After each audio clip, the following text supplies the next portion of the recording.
اعوذ باللہ من الشیطان الرجیم بسم اللہ الرحمن الرحیم الحمد للہ والصلاة والسلام علی رسول اللہ السلام علیکم ورحمۃ اللہ وبرکاتہ۔ آج ہم من حدیث الحدیث النبوی میں سے حدیث نمبر 7 اور حدیث نمبر 8 کا مطالعہ کریں گے۔ حدیث نمبر 7 کا عنوان ہے النہی عن الغضب، النہی ممانعت، عن سے، الغضب غصہ، غصے سے ممانعت۔ عن ابی ہریرہ رضی اللہ عنہ ان رجلا قال للنبی صلی اللہ علیہ وسلم اوصنی قال لا تغضب فرد مرارا قال لا تغضب، رواہ البخاری۔ عن سے روایت ہے، اور ابی ہریرہ، یہ پیچھے ہم نے ابو ہریرہ سے ایک روایت پڑھی تھی لیکن وہاں ڈسکس نہیں کر سکے اس چیز کو، تو اس کو یاد رکھیں کہ جو لفظ ابو ہوتا ہے یہ عربی زبان میں اگر اس کے اوپر زیر زبر یا پیش لگانی ہو تو اس کو ممکن نہیں ہوتا لگانا، تو ابو کے واؤ کو چینج کیا جاتا ہے یا میں زیر کے لیے اور الف میں زبر کے لیے، اور واؤ خود پیش کے لیے ہوتا ہے۔ یہ ہے عربی زبان میں اس کا استعمال، لیکن جب اس کو ہم ٹرانسلیٹ کرتے ہیں اردو زبان میں تو اردو زبان کے اندر زیر زبر پیش تینوں حالتوں کے اندر جو ابو ہے وہ ابو ہی رہتا ہے، اس کے آخر میں واؤ ہی رہتا ہے۔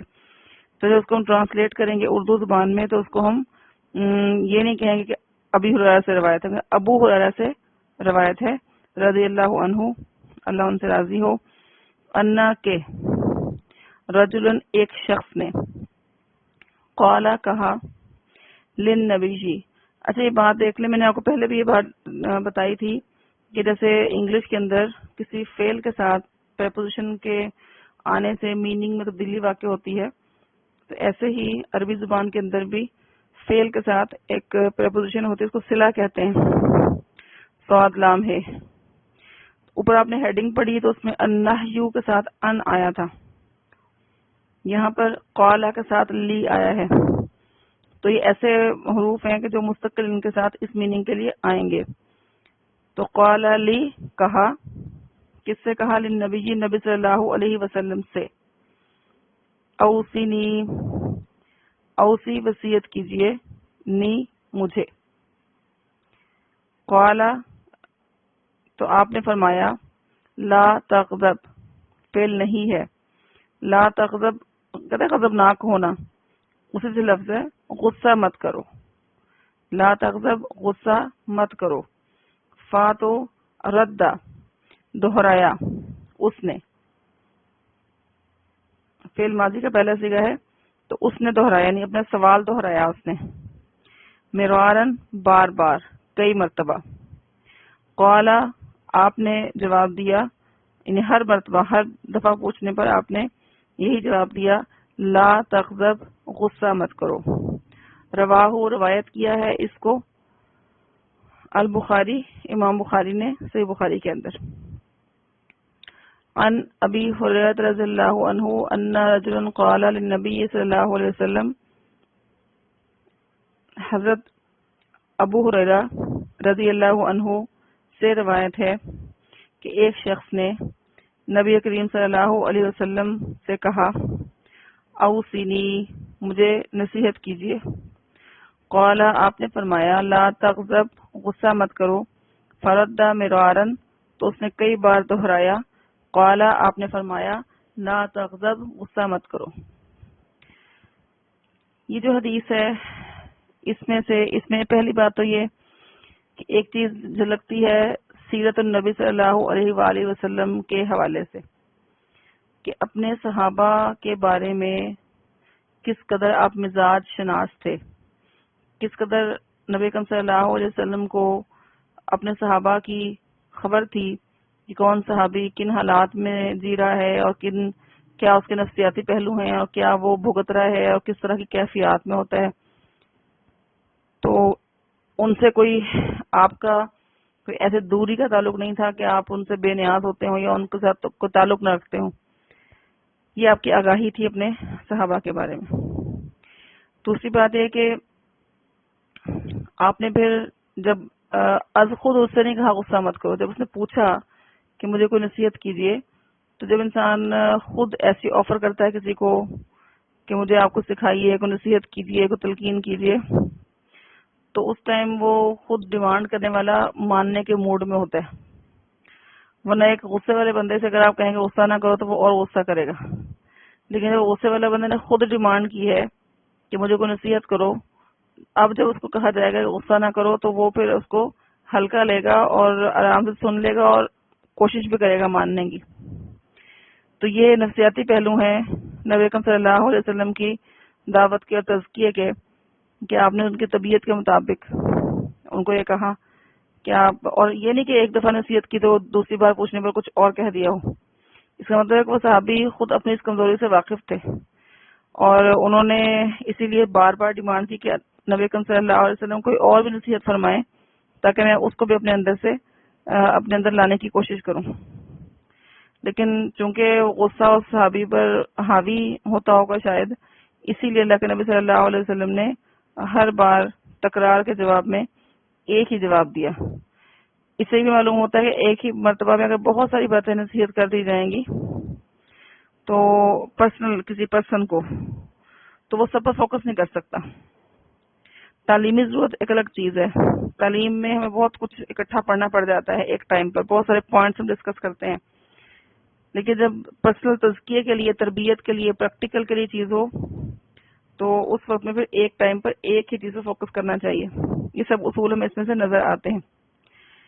پھر ایک پہلو اس کا یہ ہے کہ جس چیز کی آپ نے نصیحت کی اپنے صحابی کو، وہ ایک ایسی چیز ہے غصہ جو کہ انتہائی نقصان دہ ہے انسان کے لیے. کیونکہ غصے میں اصل میں انسان کی اپنی عقل نہیں کام کر رہی ہوتی. انسان سمجھتا ہے میرا دماغ بہت کام کر رہا ہے، حالانکہ اس غصے کی وجہ سے اس کا دماغ پہ ایک رکاوٹ آ جاتی ہے اور وہ اپنے حواس میں نہیں رہتا، کیونکہ اس غصے میں شیطان اس پر قابو کر لیتا ہے. تو اس کی روحانی بھی قوتیں اور جسمانی قوتیں بھی، سب پر اس کا نیگیٹو اثر ہوتا ہے، نقصان ہوتا ہے اس کا. تو اگر کسی کے مزاج میں، اور ویسے مزے کی بات یہ ہے کہ ہم جس خطے سے تعلق رکھتے ہیں بہاولپور کا علاقہ، تو بہاولپور چونکہ گرم علاقہ ہے تو یہ بھی ایک خاصیت ہے کہ گرم علاقے کے لوگوں میں غصہ بہت زیادہ ہوتا ہے. مزاج کے اندر ایک ہوتا ہے کسی بات پہ غصہ کرتا ہے، مزاج میں غصہ، تو ہمارے بھی مزاج کا حصہ بن چکا ہوگا. تو بہرحال اگر ہم اس کے حوالے سے دیکھیں گے غصہ جو ہے وہ چونکہ اتنی بری چیز ہے، تو کیا اللہ نے اس کے بارے میں ہمیں کوئی حکم نہیں دیا؟ ایک اتنی اہم چیز ہو کہ اللہ کے نبی اپنے ایک صحابی کو ذاتی لحاظ سے نصیحت کر رہے ہیں، تو کیا اہل ایمان کے لیے کوئی اس کے بارے میں رہنمائی نہیں کی گئی قرآن مجید میں؟ تو سورۃ آل عمران میں اللہ تعالیٰ نے جب اہل ایمان کی، اللہ کے قریبی لوگوں کی صفات بیان کی ہیں، تو اس میں سے ایک بڑی اہم صفت یہ ہے کہ وَالْكَاظِمِينَ الْغَيْظَ وَالْعَافِينَ عَنِ النَّاسِ، کہ وہ غصے کو پی جانے والے ہیں اور لوگوں سے درگزر کرنے والے ہیں. تو اگر اہل ایمان میں جو شخص شامل ہونا چاہتا ہو، اچھے اہل ایمان میں، خالص اہل ایمان میں، اعلیٰ درجات حاصل کرنے والے اہل ایمان میں، تو اس کو اپنے غصے کو پینا پڑے گا. یعنی پینے سے مراد ہے اس کو اندر انسان دبا جائے، اس کا اظہار نہ ہونے دے. پھر نبی اکرم صلی اللہ علیہ وسلم نے جنرلی ایک نصیحت فرمائی اسی حوالے سے غصے کے بارے میں کہ لیس الشدید بالسرعۃ انما الشدید الذی یملک نفسہ عند الغضب، کہ بہادر وہ نہیں ہے جو کسی کو پچھاڑ دے، یعنی کشتی میں پچھاڑ دے. کشتی ہو دو لوگوں کی تو جو ایک جیتنے والا ہے دوسرے کو ہرا دیتا ہے، وہ بہادر نہیں ہے، بلکہ وہ ہے بہادر جو غصے کے وقت اپنے آپ پر قابو پا لے. آپ اس کو تصور کریں کہ جیسے ہمارے اندر نفس ہے جس کو شیطان اور بہکاوا دے رہا ہے، اور وہ نفس ہمارے کنٹرول سے باہر ہو رہا ہے، ہم اس اپنے ہی نفس کو کنٹرول نہیں کر پا رہے. تو جو شخص غصے کی حالت میں اپنے اس نفس کو قابو کر لے گا، اسے غلط بولنے سے باز رکھ لے گا، اسے غلط کوئی ایکشن لینے سے باز رکھ لے گا، تو گویا وہ انسان بہت بہادر ہے. پھر ایسے ہی اللہ کے نبی صلی اللہ علیہ وسلم نے صرف غصے کی بارے میں ارشادات ہی نہیں فرمائے، بلکہ چونکہ ایک بہت بڑا معاملہ ہے یہ انسانوں کے ساتھ پیش آنے والا، کہ کوئی شخص بھی اس سے بچ نہیں سکتا، کبھی نہ کبھی ہر انسان کو غصہ آتا ہے.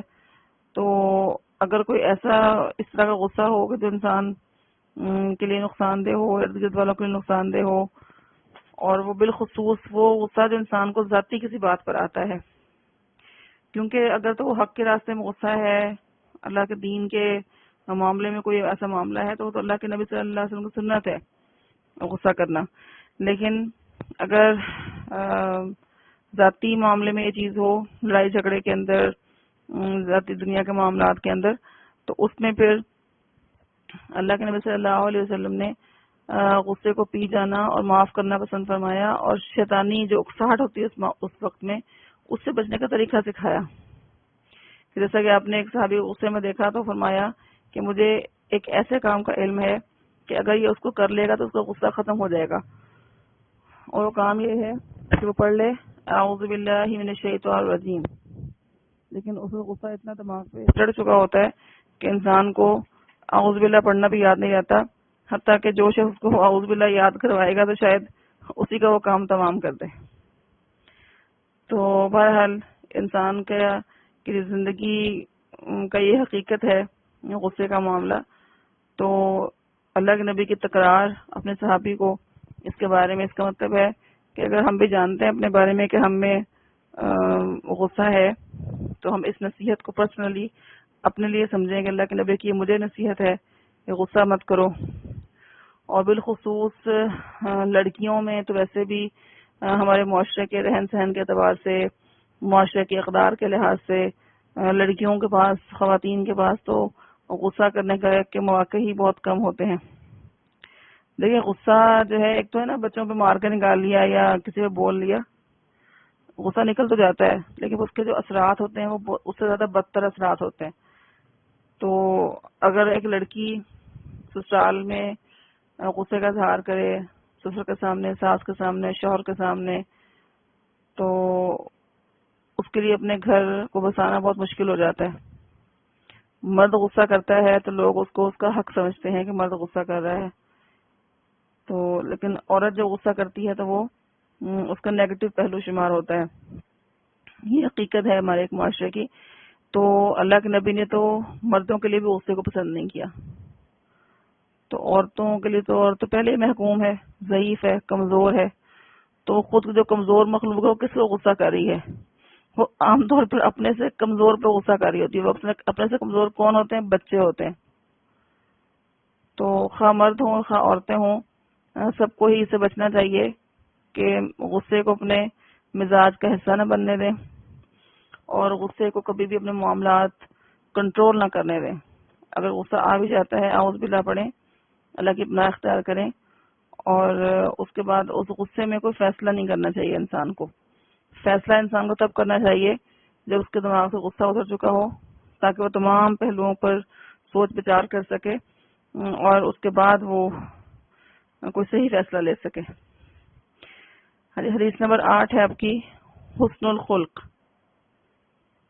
اچھا اخلاق، عمدہ اخلاق. اور اس حدیث کا عنوان تو یہ دیا ہے کتاب میں، لیکن اس حدیث کے اندر خود 3 معاملات موجود ہیں. اس کو ہم دیکھتے ہیں. بسم اللہ الرحمن الرحیم. عن ابی ذر و معاذ بن جبل رضی اللہ عنہما ان رسول اللہ صلی اللہ علیہ وسلم قال اتق اللہ حیث ما کنت. اتقی، تقوی اختیار کرو. اتق اللہ حیث ما کنت واتبع السیئۃ الحسنۃ تمحها وخالق الناس بخلق حسن. الترمذی کی یہ روایت ہے.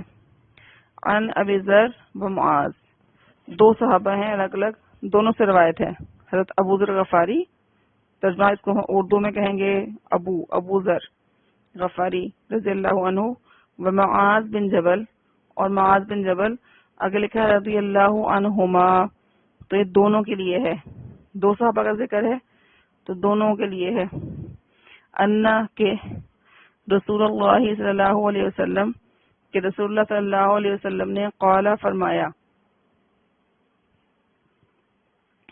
اتق اللہ حیث ما کنتا، اتقی ڈرو، اللہ اللہ سے، حیث ما جہاں کہیں بھی، کنتا تم ہو، واتبع اور پیچھے کرو، بعد میں کرو، السیئۃ برائی کے، الحسنۃ نیکی، تم ہو وہ مٹا دے گی، یعنی جو حسنہ ہے وہ مٹا دے گی، ہا کی ضمیر السیئہ کی طرف ہے، اس برائی کو۔ اس کو دوبارہ سمجھ لیں کہ واتبع اور پیروی کرو، پیچھے کرو، السیئۃ برائی کے، الحسنۃ نیکی، برائی کے پیچھے نیکی کرو، تم ہو وہ نیکی مٹا دے گی، ہا اس برائی کو۔ وخالق الناس، وخالق اور اخلاق کے ساتھ پیش آؤ، الناس لوگوں کے ساتھ، بھی ساتھ، خلق اخلاق، حسن اچھے، اور لوگوں کے ساتھ اچھے اخلاق سے پیش آؤ۔ اس حدیث میں بہت جامعیت ہے اور 3 اس کے عنوانات ہیں ذیلی، اور اس میں سے جو پہلا عنوان ہے اس کا تعلق ہے اللہ تعالیٰ کی ذات سے، دوسرے یعنی وہ نقطہ سے مراد میری ہے کہ اللہ سے ڈرو جہاں کہیں بھی تم ہو، واتبع سیئۃ الحسنۃ تمحوہا، اور برائی کے بعد بھلائی کر لیا کرو، وہ سے مٹا دے گی۔ یہ اس کا دوسرا پوائنٹ ہے، اور اس کا تعلق انسان کی ذات کے ساتھ ہے، کیونکہ نیکی اور برائی خود انسان کے ساتھ اس کا ذاتی عمل ہے۔ تیسرے کا تعلق ہے انسانوں کے ساتھ، حقوق العباد کے ساتھ، وہ خالق الناس بخلق حسن، اور لوگوں کے ساتھ عمدہ اخلاق سے پیش آؤ۔ اللہ کا حق ہے، انسان کا اپنا حق ہے، اور لوگوں کا حق ہے۔ تینوں کو اس میں ڈسکس کیا گیا ہے کہ تینوں کے بارے میں جو شارٹ ترین الفاظ میں بات کہی جا سکتی ہے کہ ہمیں کیا کرنا چاہیے، کس طریقے سے اس تعلق کو، کس طریقے سے اس رشتے کو یا اس ذمہ داری کو ہم بہت اچھے انداز سے نبھا سکتے ہیں۔ تو وہ یہاں ہمیں نظر آ رہا ہے کہ ہم 3 چیزیں ہیں، ان کو ملحوظ رکھیں گے تو انشاءاللہ ہم اپنی مراد پا جائیں گے، اور ہم اللہ تعالیٰ کو راضی کر سکیں گے، اور ان تینوں کے ساتھ انصاف کر سکیں گے۔ پہلی چیز ہے اتق اللہ حیث ما کنت، جہاں کہیں بھی تم ہو اللہ سے ڈرو۔ دیکھیے ہم جہاں کہیں بھی ہیں، اللہ فرماتا ہے کہ وَهُوَ مَعَكُمْ أَيْنَمَا كُنْتُمْ، جہاں کہیں تم ہو وہ تمہارے ساتھ، وہ اپنے سمیع ہونے کی حیثیت میں، اپنے بصیر ہونے کی حیثیت میں، اپنے علیم بذات الصدور ہونے کی حیثیت میں وہ ہمارے ساتھ ہے، ہماری ہر حرکت سے واقف ہے۔ ہم سجدہ کر رہے ہوں تبھی وہ ہمیں دیکھ رہا ہے، ہم غلط کام کر رہے ہیں تبھی وہ ہمیں دیکھ رہا ہے۔ تو اتق اللہ حیث ما کنت، جہاں کہیں بھی تم ہو اللہ سے ڈرو۔ تو یہ جو اللہ تعالیٰ سے ڈرنا ہے، اللہ کا تقوی ہے، یہ اللہ تعالیٰ کا حق ہے، اور یہ کوئی عام سی چیز نہیں ہے کہ وہ اگر ہو گیا تو ٹھیک ورنہ نہیں، بلکہ اللہ تعالیٰ نے سورۃ آل عمران کے اندر اہل ایمان کو صرف ڈرنے کی تلقین نہیں کی، بلکہ فرمایا کہ یا ایھا الذین آمنوا اتقوا اللہ حق تقاتہ، اے لوگوں جو ایمان لائے ہو اللہ سے ڈرو جیسا کہ اسے ڈرنے کا حق ہے۔ اور اللہ کے ہاں جو چیز انسان کو معزز بناتی ہے، بچپن سے آپ نے ایک آیت سنی ہے جو کہ انشاءاللہ آپ کو یاد بھی ہوگی کہ ان اکرمکم عند اللہ اتقاکم، کہ یقیناً اللہ کے نزدیک تم میں سے سب سے زیادہ باعزت وہ ہے جو تم میں سے سب سے زیادہ پرہیزگار ہے، تقوی والا ہے۔ تو اللہ تعالیٰ کے ساتھ ایسا معاملہ کہ خلوت ہو یا جلوت ہو، ہم لوگوں کے اندر بیٹھے ہوں یا ہم تنہائی میں ہوں، ہمیں کوئی انسان دیکھ رہا ہو یا نہ دیکھ رہا ہو، ہمارا یہ ایمان ہونا چاہیے کہ اللہ تعالیٰ مجھے دیکھ بھی رہا ہے، مجھے سن بھی رہا ہے، حتیٰ کہ میرے دل کے اندر جو خیالات وسوسے آ رہے ہیں اس کو بھی جانتا ہے۔ جب اللہ تعالیٰ کا اس قدر قرب ہم محسوس کریں گے، اور یہ محسوس ہم تقویٰ کے ذریعے کر سکتے ہیں، تو اس کے بعد پھر ہم ڈریں گے اس چیز سے کہ ہمارے دل میں کوئی ایسا خیال نہ آئے جو اللہ تعالیٰ کو ناراض کر دے، اور ہم کوئی ایسا زبان سے الفاظ ہم نہ بولیں جو اللہ کو ناراض کرنے والے ہوں۔ یا اپنے کانوں سے ایسا کچھ نہ سنے جو اللہ کو ناراض کرنے والا ہو. تو ہر لحاظ سے انسان پھر اللہ تعالیٰ کا تقوی اختیار کرے گا. جیسا کہ اللہ کے نبی صلی اللہ علیہ وسلم نے فرمایا کہ اللہ تعالیٰ اس چیز کا سب سے بڑھ کر حقدار ہے کہ اس سے حیا کی جائے. تو تقوی وہی چیز ہے کہ آپ اللہ کو جیسے ایک سنگر تھے، پاپ سنگر یورپ میں، جب انہوں نے اسلام قبول کیا تو اسلام قبول کرنے کے بعد تو انہوں نے اپنا نام رکھا تھا یوسف اسلام. تو انہوں نے سنگنگ چھوڑ دی اور اس کے بعد انہوں نے خود سے چھوٹے چھوٹے نظمیں لکھ کے اس کو بغیر میوزک کے گانا شروع کر دیا. تو اس میں ایک نظم کے اندر وہ کہتے ہیں، بڑی اچھی انہوں نے تعریف کی ہے تقوی کی. وہ کہتے ہیں کہ تقوی سو دیٹ آئی فیل اللہ. تو اگر ہم بھی اللہ کو محسوس کرتے ہیں اپنے ارد گرد، اپنے آس پاس، جیسے ہم نماز پڑھ رہے ہوں تو ہمیں کو دیکھ رہا ہو، تو میں حالانکہ ہم نہیں دیکھ رہے تھے اس کو، ہم اس کو محسوس کر رہے تھے میں دیکھ رہا ہے. تو کیا ہم جب نماز پڑھ رہے ہوں تو ہم اللہ کو محسوس کرتے ہیں؟ یعنی ہم انسان کو تو محسوس کرتے دیکھتے ہوئے. تو یہ فیلنگ جب آ جائے اللہ تعالیٰ کا ارد گرد اپنے علم کے ساتھ، اپنے سمیع و بصیر ہونے کے ساتھ موجودگی ثابت ہو جائے ہمارے اوپر، اور ہم اس کو محسوس کرنا شروع کر دیں، اور وہ چیز ہمارے اندر چینج لانے کا باعث بن جائے، اللہ کا خوف پیدا کرنے کا باعث بن جائے، اللہ کی ناراضگی سے بچنے کا سبب بن جائے، تو اس کا مطلب ہے کہ ہم میں تقوی کی آمد ہو گئی ہے، تقوی ہمارے اندر آنا شروع ہو گیا ہے. ٹھیک ہے، یہ ہے اللہ کے ساتھ تعلق کا معاملہ. دوسری چیز جو انسان کی اپنی ذات سے متعلق ہے، جو کہ اس کے اپنے اعمال نامے کے اندر درج ہوتی ہے، اس سے متعلق معاملہ ہے وَاتَّبِعِ السَّیِّئَةَ الْحَسَنَةَ تَمْحُوہا، کہ تم برائی کے بعد اچھے کام کرتے رہا کرو کہ وہ نیکی پھر برائی کو ختم کر دے گی. دیکھیں انسان جو ہے وہ ہر انسان خطا کار ہے. اللہ کے نبی نے فرمایا کہ ہر انسان خطا کار ہے، اور تمام خطا کاروں میں سے بہترین وہ ہیں جو بہت زیادہ توبہ کرنے والے ہیں. تو اس حوالے سے اپنی ذات کا معاملہ یہ ہے کہ ہم ہر وقت کانشیس رہیں کہ ہم برائی سے بچیں. لیکن انسان برائی سے بچ نہیں سکتا مکمل طور پر. بچ تو سکتا ہے، بڑی برائیوں سے بچ سکتا ہے، ارادے کے ساتھ برائیاں کرنے سے بچ سکتا ہے، ٹھیک ہے. پھر بھی انسان سے بھول چوک میں، نادانی میں، غفلت میں، جہالت میں گناہ ہو جاتے ہیں، غلطیاں ہو جاتی ہیں. تو ان غلطیوں کا ازالہ کیا ہے؟ کیا انسان سے غلطی ہو جائے تو مایوس ہو کے بیٹھ جاتا ہے؟ دیکھیے آپ پیپر کر رہے ہوتے ہیں، پیپر میں آپ سے بہت زیادہ کٹنگ بھی ہو رہی ہے، تو بعض کا آپ کٹنگ کرتے ہیں، لیکن اس ایک کٹنگ سے آپ رک تو نہیں جاتے نا کہ میرے سے کٹنگ ہوگی میں نے اب نہیں لکھنا آگے، نہیں بلکہ آپ اس کو ایک کٹ لگاتے ہیں اس کے اوپر اور صحیح کر کے آگے لکھ دیتے ہیں. ایسے کرتے ہیں نا. تو ایسے ہی ہماری عملی زندگی کے اندر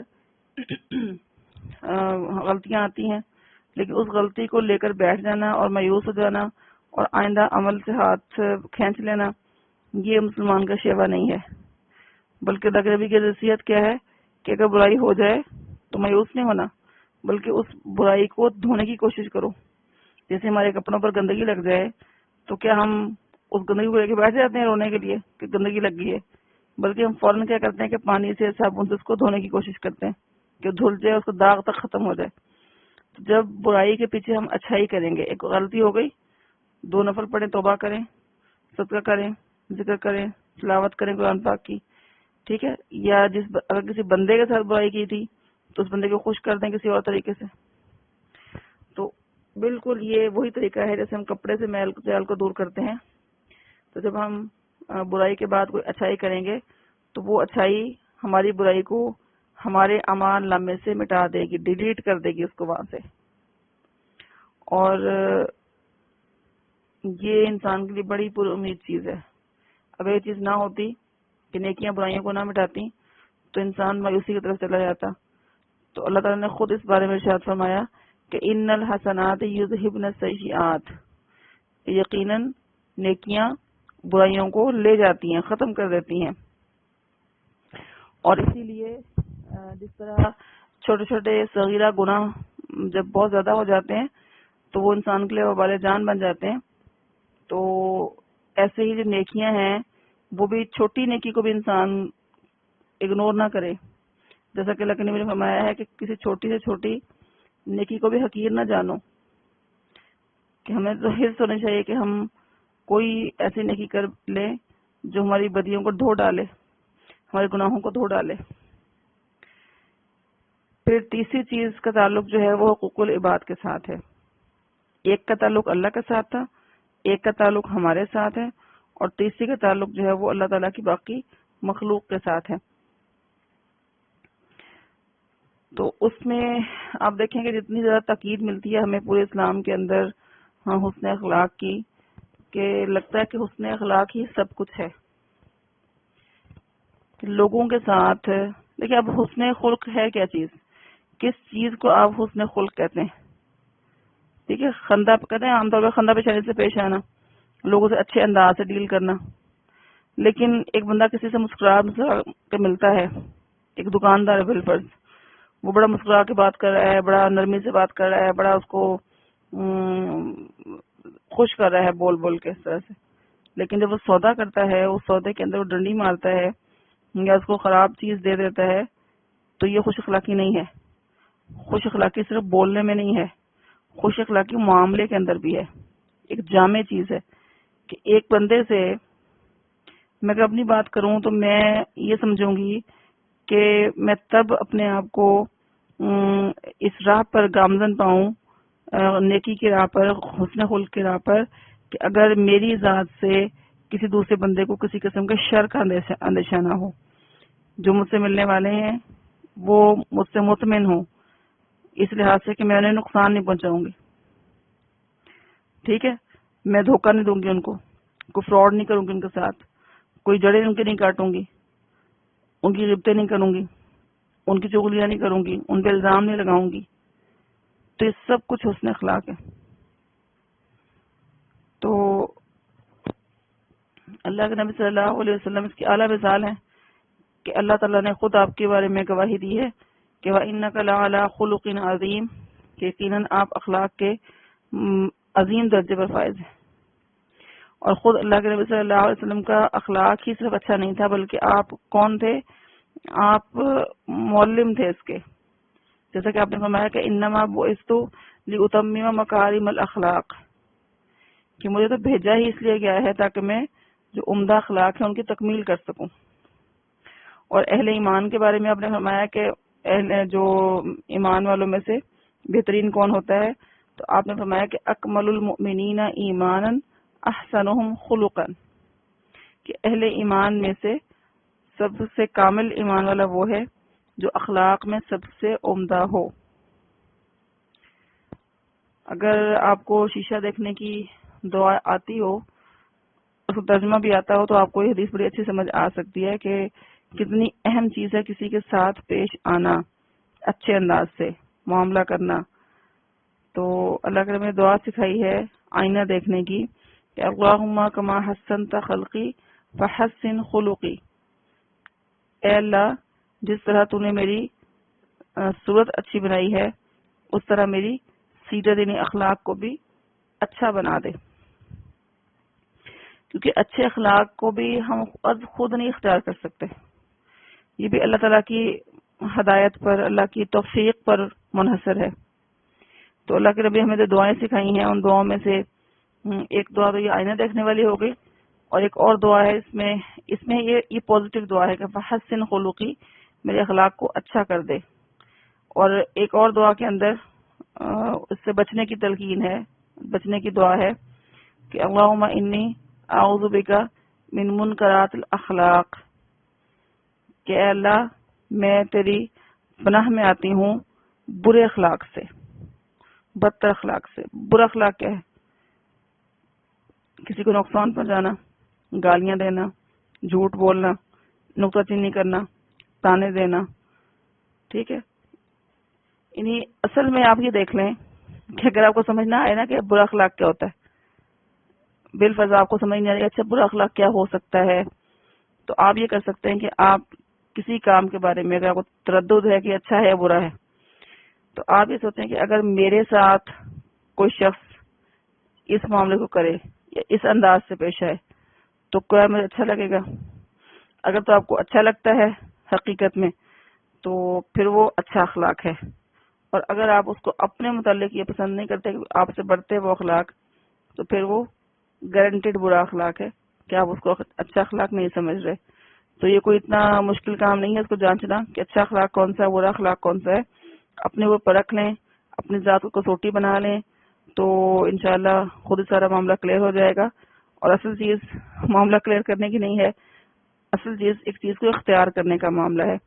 تو انسانوں کو جب ہم اپنے برابر سمجھیں گے، تکبر نہیں کریں گے، عاجزی اختیار کریں گے، حق پر رہیں گے، سچ پر رہیں گے، تو انشاءاللہ ہمارے اخلاق کے اندر خود بخود بہتری آئے گی. تو اللہ کرے کہ اللہ تعالی ہمیں اللہ کے نبی کی ان وصیتوں پر احسن انداز سے عمل کرنے کی توفیق نصیب فرمائے. اللهم صل على محمد وعلى آل محمد كما صليت على إبراهيم وعلى آل إبراهيم إنك حميد مجيد.